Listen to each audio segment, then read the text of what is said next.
Apa kabar kalian semua? Udah ngopi? Makan? Jangan banyak mengeluh karena Naruto bisa bertahan hidup hanya dengan sesuap mie, bukan michan. Kali ini saya akan membahas film yang lagi-lagi dahsyat, seru, wajib kalian tonton sih ini.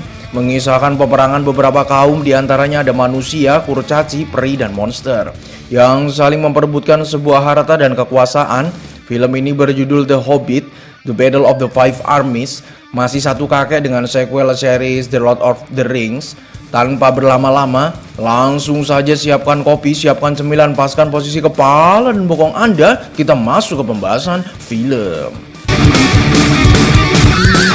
Sebuah pedesaan yang mengambang di atas air, di mana warganya rata-rata berprofesi sebagai nelayan, mencari ikan, syukur-syukur dapat putri duyung. Namun di sela kenormalan hidup, tiba-tiba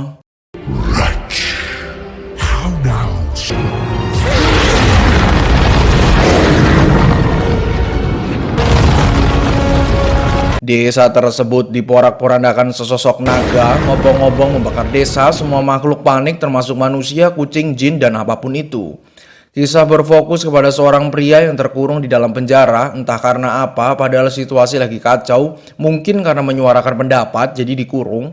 Pria ini bernama Bart Ikiraine, di mana sang wali kota bukannya mengatur warga agar aman dari bencana tersebut, ia justru malah sibuk melarikan diri bersama hartanya, yang tentu itu merupakan harta warga. Bart pun mencari cara agar bisa keluar dari kurungan dengan mengaitkan tali yang kebetulan nyentel di lehernya sang wali kota, dan jeruji pun bisa hancur.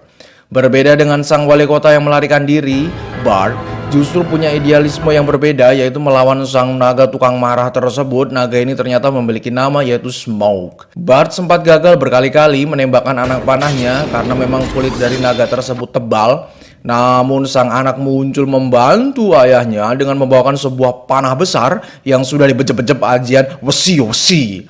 Sehingga sang naga yang awalnya kebal bacok kini berhasil ditumbangkan. Kemudian terjatuh tepat di berungusnya wali kota dan pemukiman pun hancur. Sebelum kita lanjut ke nasib Bart dan warga, kita diperlihatkan dulu dengan sekumpulan kurcaci yang memantau dari kejauhan, melihat kejadian tersebut dan memprediksi setelah kematian sang naga, kabar ini akan muncul ke berbagai pihak yang dapat menimbulkan malapetaka. Karena naga tersebut merupakan sang penjaga harta yang paling diinginkan semua makhluk, sadar akan terjadi sesuatu pasca kematian sang naga Smoke, Bart pun kini memimpin kaum manusia karena warga sudah tidak percaya dengan pemimpin terdahulunya yang terlalu banyak membual dan serakah.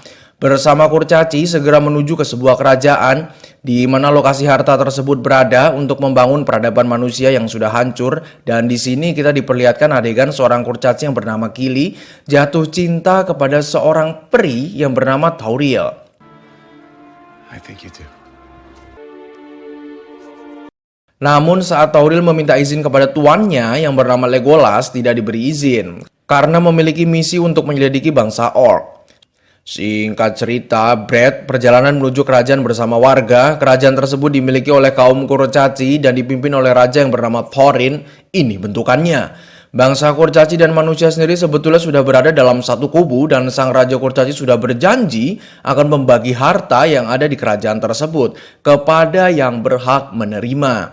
Namun karena keserakahan sang raja kurcaci, ia pun ingkar janji.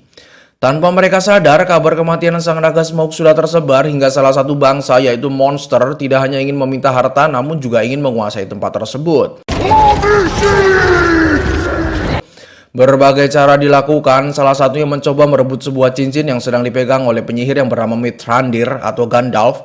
Namun di saat sang monster ingin memotong tangan Gandalf, muncullah peri untuk membantu. I will destroy you.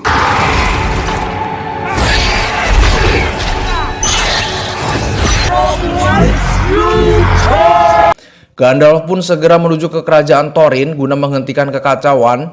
Di tengah perjalanan ia diberikan sebuah tongkat oleh rekannya yang sebetulnya tongkatnya bleek ya, karena nanti tidak berfungsi saat digunakan. Singkat cerita, Bart, warga dan kawan-kawan sudah sampai di kerajaan Thorin dan bermalam di sana. Namun karena saking serakahnya, Thorin memerintahkan para kurcaci untuk memblok pintu masuk istana. Keesokan harinya tiba-tiba muncul pasukan peri dengan jumlah yang sangat banyak. di mana bangsa peri juga menginginkan salah satu benda berharga yang juga ada di dalam kerajaan tersebut. Sang raja peri yaitu Thranduil ini pesonanya, menginginkan sebuah permata berwarna putih. Kedatangan para peri juga dibarengi dengan datangnya penyihir Gandalf, di mana Gandalf memberitahu kepada Raja Peri untuk melupakan sejenak soal harta, dikarenakan ada yang jauh lebih berbahaya yaitu kedatangan bangsa orc atau monster.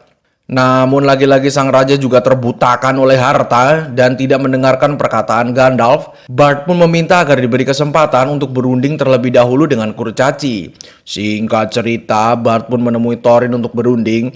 Namun tetap saja Thorin menolak, yang berarti Thorin lebih memilih untuk bertempur. Tentu keputusan tersebut mendapat pertentangan dari kaumnya, salah satunya Baggins, ini orangnya. Dikarenakan jumlah mereka sangat sedikit, jangankan satu kerajaan, satu komplek aja nggak ada.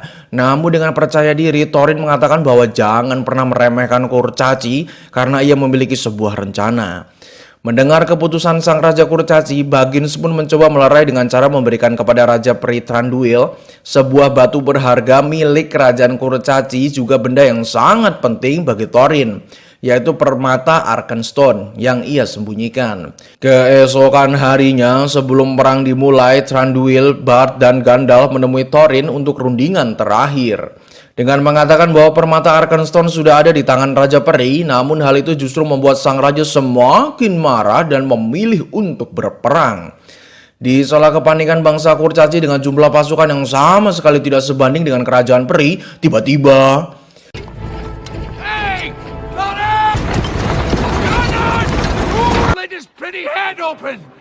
ya, muncullah bangsa Kurcaci dari balik bukit yang dikenal sebagai bangsa Kurcaci Ironfoot yang merupakan sepupu Thorin, di mana dengan percaya dirinya sang pemimpin Ironfoot bernama Dane mencela Raja Peri dengan membelah kepala cantiknya. Ya, saya setuju sih, ini bangsa peri luar biasa ya komuknya. Cowok aja bisa cantik gitu. Maksudnya kok indah. Lanjut.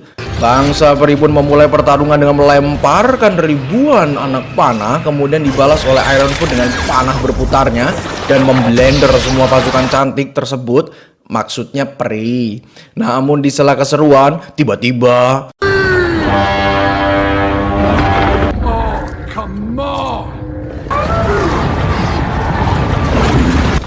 ya, muncullah para kaum monster dengan jumlah pasukan yang tidak main-main banyaknya dan mengerikan, di mana pemimpin mereka berada di atas bukit yang bernama Azog. Dengan segera penyerangan difokuskan ke arah monster. Yang menarik adalah yang awalnya Kurcaci dan peri saling bermusuhan, secara tak terduga mereka malah saling bekerja sama. Cakep. Mereka pun saling adu strategi, monster menurunkan si buas, Kurcaci menurunkan kereta, dibalas lagi dengan monster menurunkan giant, hingga pada akhirnya ya, bangsa orc atau monster pun menguasai medan hingga kerajaan pun berhasil dijebol. Sumpah ini seru banget, berasa kayak lagi main game saya. Di mana saat orc berhasil masuk, Gandalf sempat melawan monster yang tongkatnya tidak berfungsi bersama dengan kaum manusia yang ikut mempertahankan kerajaan.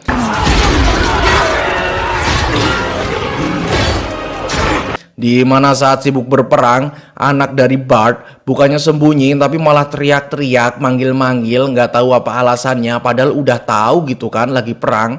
Akhirnya mereka disamperin monster Pak Ogah tanpa unyil. Dengan cinta dan kasih sayang ayah, Bard pun meluncur dengan gerobak dan menusuk monster Pak Ogah tersebut. Singkat cerita, peperangan pun semakin bertambah buruk. Pasukan monster terlihat tidak ada habisnya karena memang jumlahnya banyak sekali dan beringas.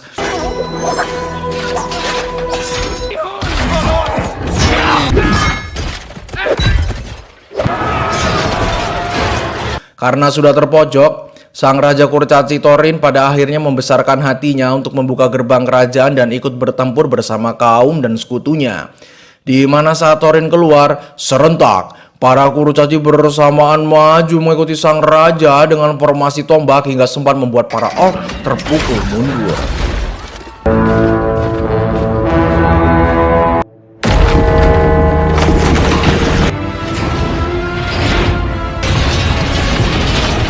Thorin pun memiliki rencana di mana ia akan langsung menuju ke sang pemimpin bangsa orc atau monster di Bukit Ravenhill, dibantu dengan kaumnya yang ahli akan penggunaan kereta. di mana kereta tersebut cukup canggih, terdapat pisau pada roda dan mesin panah. Hingga kerumunan bisa ditembus, sampai-sampai ketika monster Pak Ogah menghadang dengan sangat mudah terpenggal semua kepalanya. Kok mudah sekali ya? Hingga di sela perkeretaan mereka lagi-lagi diserang oleh monster, tapi bukan itu yang beradrenalin, melainkan muncullah serigala dan menyerang domba-domba mereka. Dengan matinya domba-domba mereka tentu saja membuat keretanya tidak dapat melaju cepat karena terlalu banyak beban. Sang sopir pun akhirnya memutuskan untuk menghadang yang menghalangi. Kemudian ia meminta bersama Raja Thorin dan kawan-kawan untuk segera menuju ke bukit menggunakan sisa domba yang ada. Singkat cerita, Tauriel dan Legolas melaporkan akan ada gelombang pasukan kedua dari para orc. Ini aja belum habis, tambah lagi. Di mana pasukan kedua tersebut menuju ke arah Thorin berada, yaitu Bukit Ravenhill. Gandalf pun segera meminta bantuan kepada sang Raja Peri, namun lagi-lagi Pak Tua ini tidak didengarkan. Hingga pelarian sang Raja Peri pun dihentikan oleh Tauriel. Sempat terjadi cekcok, namun pertengkaran dilerai oleh Legolas. Kembali ke Thorin dan pasukan, benar saja mereka sudah terjebak di mana salah satu anggotanya ada yang tertangkap dan dibunuh, sehingga mau tidak mau mereka pun bertempur mati-matian. Tak lama apa yang dikatakan Gandalf pun terwujud, kelelawar jadi-jadian pun muncul dari Bukit Ravenhill, dibarengi dengan pasukan gelombang kedua. Segera Legolas, Tauriel, Gandalf dan lainnya menuju ke Bukit Ravenhill, di mana Legolas menggunakan jalur ekspres, yaitu menaiki salah satu kelelawar jadi-jadian. Kemudian ia membantai semua pasukan secara estafet. Wow, mendarat di menara dan membantu Thorin menggunakan panah.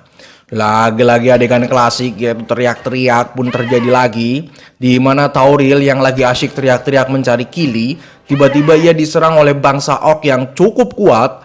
Orc ini juga termasuk tangan kanan Azog yang bernama Bok, pakai G, ini bentukannya.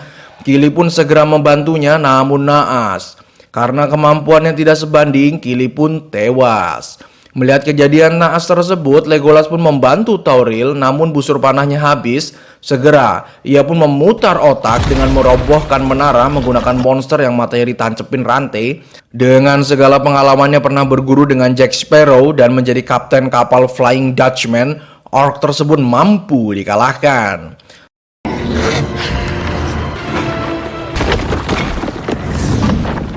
Thorin pun juga kini sudah berhasil duel 1 versus 1 melawan Azog tanpa ada gangguan. Namun pakai ada acara drama dulu, di mana saat Thorin mampu menenggelamkan Azog, bukannya segera ditusuk, malah ngejogrok diliatin. Ya, walaupun akhirnya mampu membunuh Azog, lem-pilem. Pasukan elang dan siluman pun muncul untuk membantu peperangan melawan monster. Akhirnya menjelang ending peperangan, si Trandul muncul nggak berfungsi karena monsternya udah habis. Cuma ia datang untuk memberi nasihat aja. Di akhir cerita, perang pun usai. Para kurcaci termasuk sang Raja Thorin dimakamkan dengan hormat. Kemudian dinobatkannya raja baru, yaitu Dane, sang pemimpin Ironfoot. Semua bangsa pun kembali ke peradabannya masing-masing, termasuk Baggins yang memilih untuk kembali ke kampung halamannya dan menua di sana. Hingga suatu hari ia dikunjungi kembali oleh sahabatnya, yaitu Gandalf. Dan film pun berakhir. Terima kasih untuk kalian yang sudah nonton filmnya sampai akhir. Sebetulnya saya sendiri tidak mengikuti series film ini, namun apapun yang dahsyat-dahsyat saya pasti suka. Oke, saya beri nilai 90. Normal ending, gak sedih, gak bahagia, adil. Silahkan Anda tonton fullnya. Kurang lebihnya mohon maaf. Saya Kang Waru izin undur diri. Ngopi-ngopi, jangan galau terus. Sekian.